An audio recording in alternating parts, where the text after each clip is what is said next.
Saya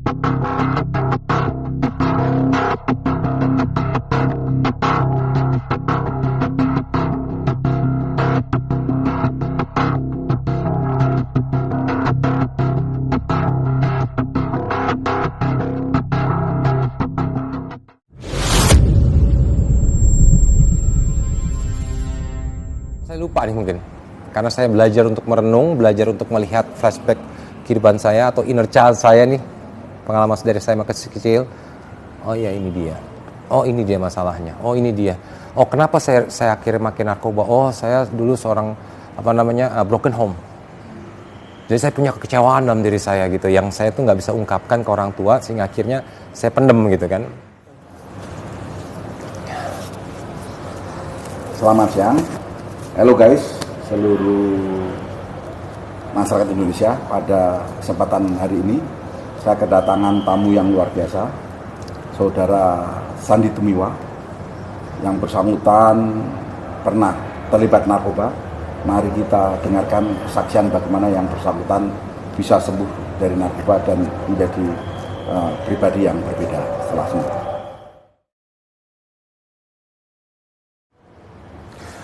Iya, saya mengenal narkoba itu dari tahun 97 ya, zaman saya SMA. Biasa nama anak gaul, kita bergaul, terus akhirnya saya pertama kali mencoba yaitu putau ya dulu. Saya pakai putau tahun 97 itu bersama kawan-kawan juga. Karena saya pengen dianggap aja, gitu, dianggap keren gitu. Ini gue pakai putau loh, kayak gue mau eksistensi, saya mau tuh eksistensi ini loh diri saya coba-coba akhirnya.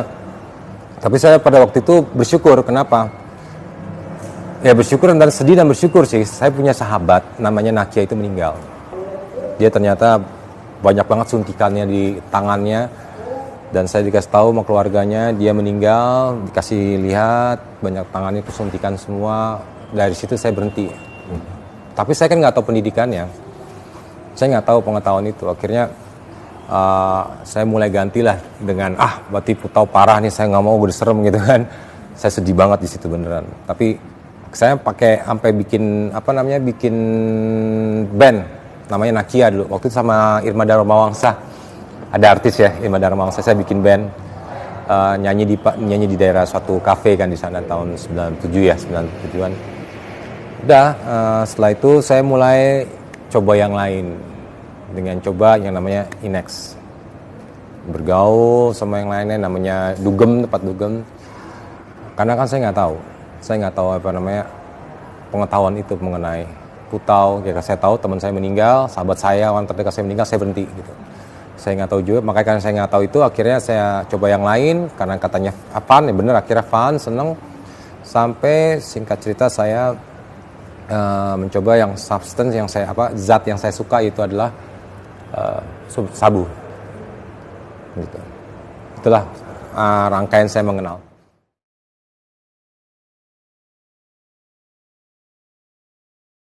Awalnya nggak gampang, susah. Karena ya saya nggak tahu pertama kan, saya mau ngomong ke siapa. Saya sama polisi takut dulu. Apalagi sama BNN, saya takut dulu. Saya nggak ngerti soalnya. Saya kan, yang ada saya itu kayak malah jadi menjauhkan diri dari semua gitu. Bahkan saya menutup diri dengan keluarga saya. Jadi saya nggak mengetahui diri saya itu seperti itu gitu. Bahkan saya akhirnya menyangkal diri saya seperti itu gitu. Enggak, gue baik-baik aja kok gitu. Gue baik-baik aja, gue masih bisa syuting, gue masih bisa kerja. Buktinya gue lihat dong kerjaan gue banyak ini. Tapi akhirnya ya udah. Ya saya sih bersyukur ya dengan yang namanya hit the bottom.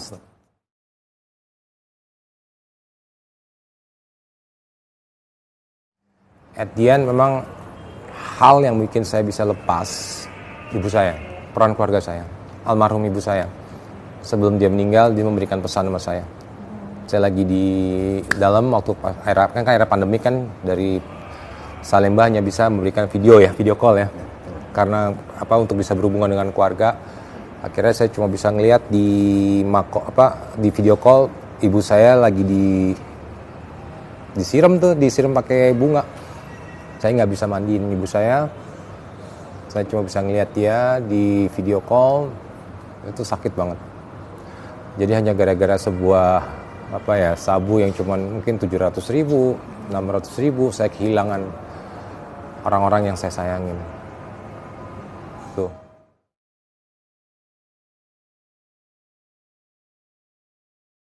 Ya, akhirnya waktu itu kan saya pas kan berkas saya waktu itu kan di Mahkamah Agung. Saya mendapatkan 127. Saya bersyukur. Akhirnya saya direhab kan. Memang akhirnya kan tapi karena lama waktunya akhirnya saya selesai di setahun 5 bulan ya. Karena kan lama persidangan ya. Akhirnya waktunya nggak cukup, saya bebas murni ya. Sehingga akhirnya saya sendiri memilih. Karena waktu itu juga almarhum ibu saya waktu sempat kan pernah kunjung datang ke tempat saya ditahan dulu kan di Salma, bilang, "Kamu kapan sih direhab?" gitu. "Mama pengen kamu direhab loh, San," gitu. Nah, itu yang selalu terngiang-ngiang saya, amanah mama saya itu minta saya direhab. Terus akhirnya beliau mengamanahkan saya, "Mama tuh nggak pengen apa-apa sama kamu, San. Mama cuma pengen kamu tuh jadi anak yang baik." Jadi 2 poin itu gitu. Sehingga akhirnya pas saya keluar dari tahanan, saya langsung meminta untuk ke rehabilitasi. Memang saya waktu itu kan diarahkan sama lawyer saya tidak ke BNN waktu itu ya, ke rehab yang lain gitu. Makanya dari sini pun saya terus ingin mendekatkan diri saya kepada tempat rehabilitasi center kan. Karena apa?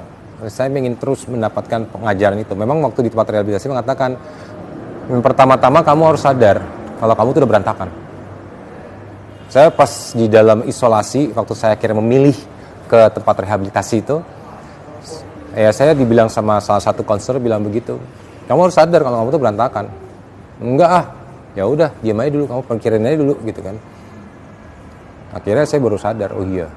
Pas saya akhirnya mungkin waktu demi waktu saya diem di tempat isolasi itu, saya memikirkan diri saya, apa yang terjadi dalam diri saya. Walaupun saya memilih loh, saya kan memilih ke rehab kan. Akhir sampai ke ibu semua, oh iya ya, gue udah hancur banget hidup gue ya. Gue udah kehilangan semua yang gue sayang ibaratnya. Gue sekarang tinggal sendiri gitu kan. Dan gue sadarin, iya gue salah.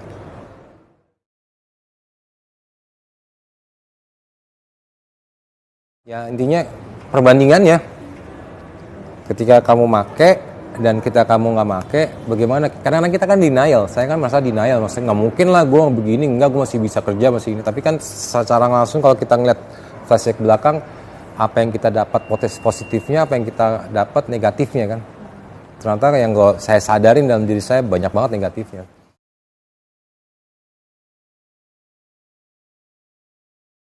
Iya maksudnya kayak flashback.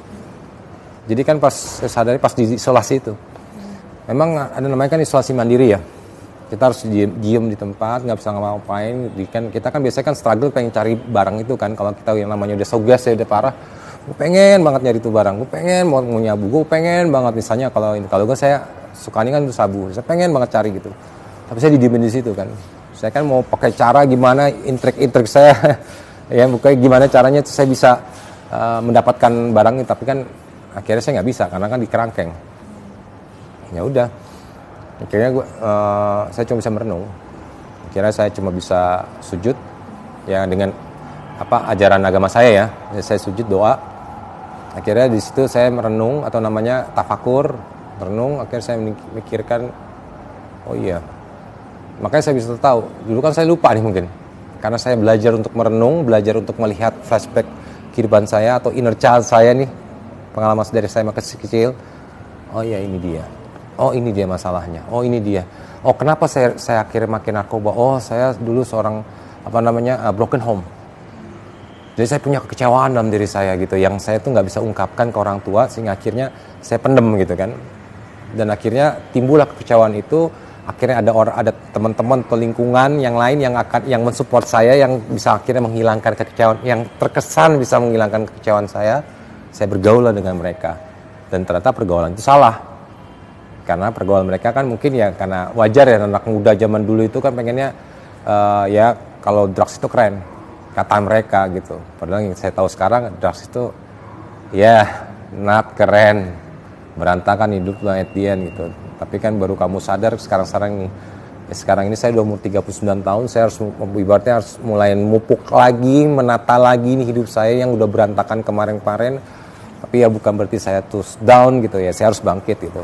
Apalagi kalau misalnya saya ngeliat kan masa depan, ibaratnya umur-umur yang masih 15, masih 14 gitu kan, yang masih punya potensial, masih mereka tuh gila kalau mereka 39, kalau mereka fokus saja dengan umur saya sekarang mungkin mereka udah bisa jadi pejabat ya, udah jadi pengusaha yang sukses, udah bisa jadi apa gitu kan. Kalau saya ya wajarnya kan saya di posisi ini saya harus bangkit lagi kan. Sebagai seorang entertainer, saya sebagai seorang artis, ya saya udah jatuh bangun, tapi akhirnya saya baru sadar banyakan jatuhnya.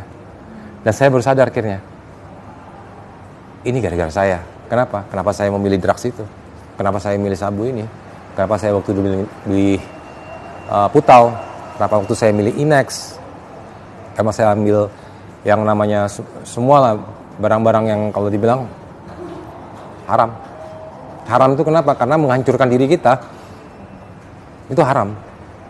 Jadi benar saya sadar itu. Kayak gitu.